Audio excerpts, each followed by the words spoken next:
is Ketchuptooth and his latest video, 12 exploding Coke cans. Alright, Ketchuptooth, so what are you going to do?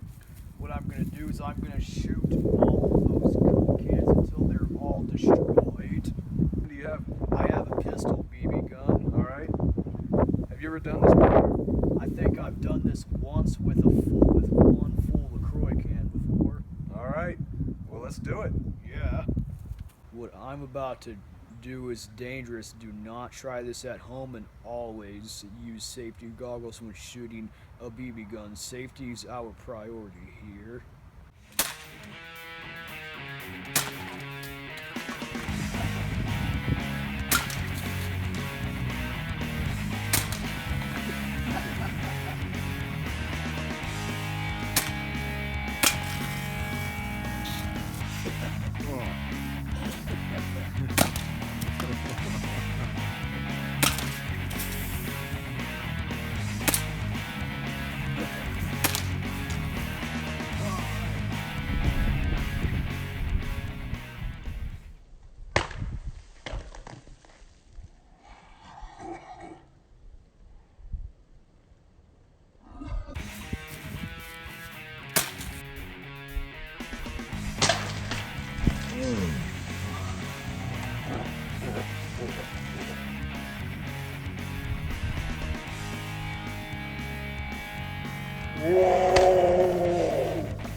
Watching this video, and if you like my videos, consider subscribing and drop a like below if you liked it.